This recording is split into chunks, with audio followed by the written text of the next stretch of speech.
ಶ್ರೀ ಗುರು ರಾಘವೇಂದ್ರಾಯ ನಮಃ. ನಿತ್ಯಂ ಅಮ್ಮ ಮಗಳು ಯೂಟ್ಯೂಬ್ ಚಾನಲ್ಗೆ ಸ್ವಾಗತ. ನನ್ನ ವಿಡಿಯೋ ನೋಡ್ತಿರುವಂತಹ ಪ್ರತಿಯೊಬ್ಬರಿಗೂ ನನ್ನ ನಮಸ್ಕಾರಗಳನ್ನ ತಿಳಿಸ್ತಾ ಇವತ್ತಿನ ಈ ವಿಡಿಯೋದಲ್ಲಿ ಏಕಾದಶಿ ಹಾಗೆ ಗೀತಾ ಜಯಂತಿ ಬಗ್ಗೆ ತಿಳಿಸ್ಕೊಡ್ತಾ ಇದ್ದೀನಿ. ಡಿಸೆಂಬರ್ 11ನೇ ತಾರೀಕು ಬುಧವಾರ ಮೋಕ್ಷದ ಏಕಾದಶಿ ಬರ್ತಾ ಇದೆ. ಪ್ರತಿಯೊಬ್ಬರು ಏಕಾದಶಿ ವ್ರತಾಚರಣೆನ ಮಾಡಲೇಬೇಕು. ನಾನು ತುಂಬ ಬಾರಿ ಹೇಳಿದ್ದೀನಿ, ಈ ಏಕಾದಶಿ ವ್ರತಾಚರಣೆ ಮಾಡೋದ್ರಿಂದ ನಾವು ಮಾಡಿರುವಂತಹ 7 ಜನ್ಮಗಳ ಪಾಪ ಕರ್ಮಗಳಿಂದ ವಿಮೋಚನೆ ಹೊಂದ್ಬೋದು.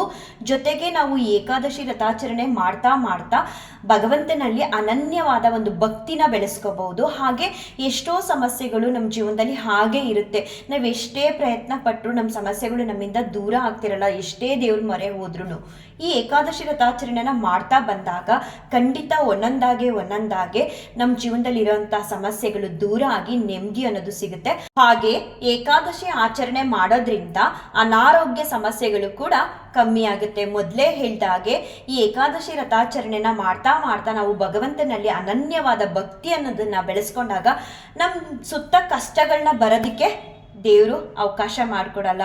ಅಷ್ಟು ನಮ್ಮನ್ನ ಮಕ್ಕಳ ಥರ ಸಾಕ್ತಾರೆ. ನಮ್ಮಲ್ಲಿ ಭಕ್ತಿ ಅನ್ನೋದು ಬರಬೇಕು. ಆ ಭಕ್ತಿ ಅನ್ನೋದು ಬರಬೇಕು ಅಂದರೆ ಈ ಏಕಾದಶಿ ವ್ರತಾಚರಣೆಗಳನ್ನ ನಾವು ಆಚರಣೆ ಮಾಡಬೇಕು. ಇನ್ನು ಆ ದಿನ ಉಪವಾಸ ಇದ್ದು ಆಚರಣೆ ಮಾಡಬೇಕು.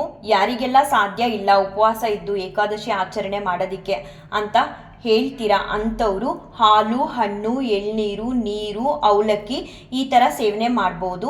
ಯಾವುದೇ ಕಾರಣಕ್ಕೂ ಅನ್ನದಿಂದ ಬಳಸಿ ಮಾಡಿರುವಂತಹ ಅಡುಗೆಗಳನ್ನ ಸೇವನೆ ಮಾಡಬಾರ್ದು.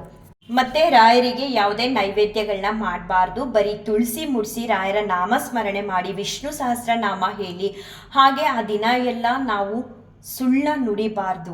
ಜೊತೆಗೆ ಯಾರೊಬ್ರನ್ನು ನಿಂದನೆ ಮಾಡೋದಾಗ್ಲಿ, ವಿನಾಕಾರಣ ಕೋಪ ಮಾಡ್ಕೊಳ್ಳೋದಾಗ್ಲಿ ಆ ರೀತಿ ಎಲ್ಲ ಮಾಡಬಾರ್ದು. ಆದಷ್ಟು ಮೌನವಾಗಿದ್ದು ಈ ಏಕಾದಶಿ ವ್ರತಾಚರಣೆನ ಮಾಡೋದ್ರಿಂದ ತುಂಬಾ ಒಳ್ಳೇದಾಗುತ್ತೆ. ಜೊತೆಗೆ ಅದೇ ದಿನ ಗೀತಾ ಜಯಂತಿ ಇದೆ. ಯಾರ ಮನೆಗಳಲ್ಲಿ ಕೃಷ್ಣನ್ ಫೋಟೋ, ಕೃಷ್ಣನ್ ವಿಗ್ರಹ ಅಥವಾ ಕೃಷ್ಣಂದು ಮೂರ್ತಿ ಇದ್ರೆ ಅದನ್ನ ಇಟ್ಟು ಆ ದಿನ ಶ್ರೀಕೃಷ್ಣ ಪರಮಾತ್ಮನಿಗೆ ತುಳಸಿ ಅರ್ಪಿಸಿ, ಆದರೆ ಅವಲಕ್ಕಿನ ನೈವೇದ್ಯ ಮಾಡಿ, ಜೊತೆಗೆ ಭಗವದ್ಗೀತೆ ಪುಸ್ತಕ ಇದ್ರೂ ಕೂಡ ಇಟ್ಟು ಪೂಜಿಸಿ.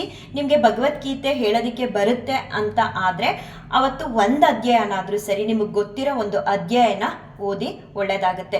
ಅವತ್ತಿನ ದಿನನ ಶ್ರೀಕೃಷ್ಣ ಪರಮಾತ್ಮ ಅರ್ಜುನನಿಗೆ ಗೀತೆ ಉಪದೇಶ ಮಾಡಿದ ದಿನ ಅಂತ ದೊಡ್ಡವರು ಹೇಳ್ತಾರೆ. ಆ ಕಾರಣಕ್ಕೆ ಆ ದಿನನ ಗೀತಾ ಜಯಂತಿ ಅಂತ ಆಚರಣೆ ಮಾಡ್ತಾರೆ.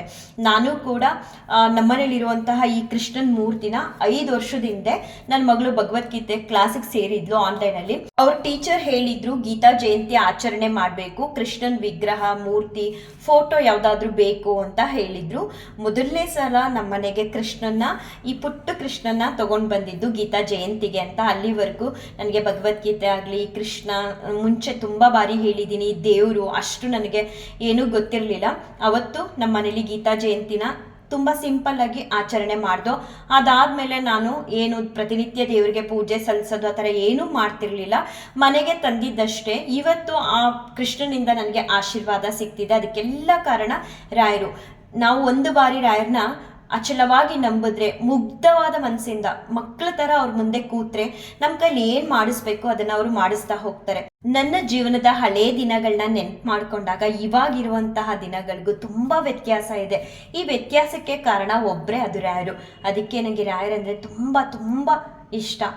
ರಾಯರು ಎಲ್ಲರನ್ನೂ ಕಾಪಾಡಲಿ, ಎಲ್ಲರಿಗೂ ಒಳ್ಳೇದು ಮಾಡಲಿ ಅಂತ ಬೇಡ್ಕೊಳ್ತಾ ಈ ವಿಡಿಯೋನ ಏನು ಮಾಡ್ತೀನಿ. ಶ್ರೀಕೃಷ್ಣಾರ್ಪಣಮಸ್ತು, ಶ್ರೀಕೃಷ್ಣಾರ್ಪಣಮಸ್ತು, ಶ್ರೀಕೃಷ್ಣಾರ್ಪಣಮಸ್ತು.